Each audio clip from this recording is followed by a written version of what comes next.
WarsawJS.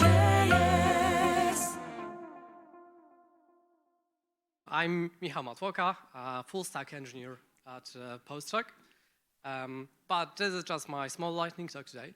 So I thought it'd be fun and informative to maybe give you a very quick briefing to the exact 4 new features coming to the JavaScript language this year. So maybe a quick intro to how features, well, to what the release process is for JavaScript, the language.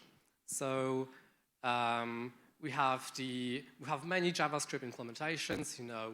You know, Node, Chrome, Dino, Firefox all have their implementations, but there is a single standard behind it, and that's called ECMAScript.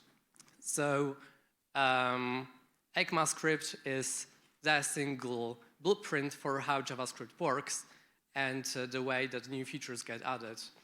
And so for the, well, in the early days of ECMAScript and JavaScript, it's been pretty chaotic, as you can see.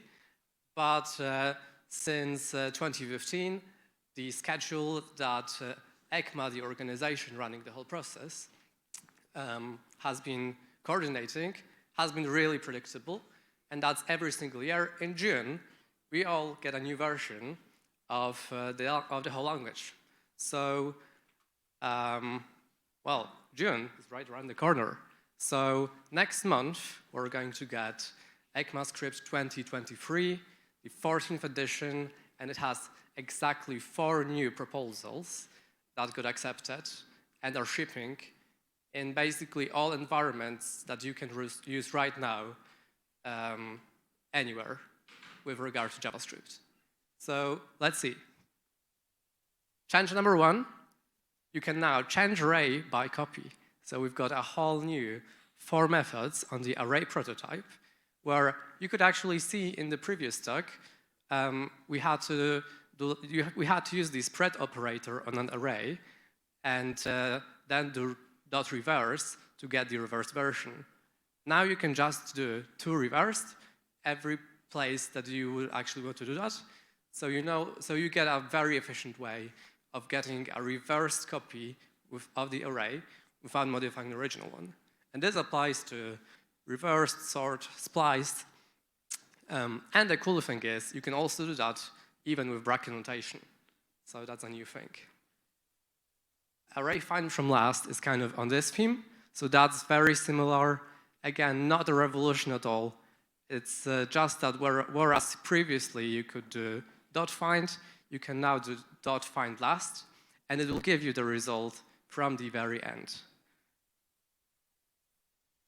A bit of a niche one, but we're not skipping over any new feature this year, is you can now use JS symbols as weak map keys. So in the previous talk, we had map, and the weak map is kind of a variation of that, where all the keys can get garbage collected, which is nice in some niche cases, like if you want to track DOM nodes and don't want to have memory leaks. So one of those garbage collectible entities in JS is symbols, and now you can also use those as keys. And this also applies to the weak set. So I'm not sure you will use this, but might be good to know. And the last one is, again, a very small kind of quality of life change. So you can use the hashbank grammar in every single place that you can run JS. So you could have already used that in Node or Dino, just because that makes a whole ton of sense. And you want to run those as scripts. But now, if you go into your Chrome right now and import this file, whereas a year ago it would have given you a syntax error, because that's not JS. It will just import now, no problem. And that's what it looks like. So that's it. Happy coding in 2023. And see you next year in time for ES 2024.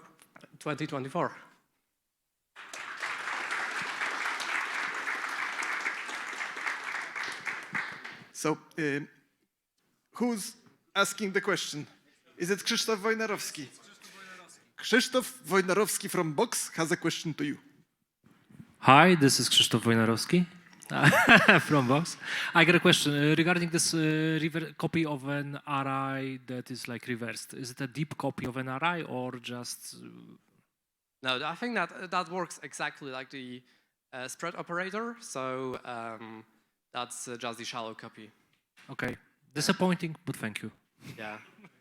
I think from ES 2022 or 1, you can use structured clone to get that deep copy. So combine those, still manual. Are there any other questions? No questions. Thank you very much, Michał. Thank you.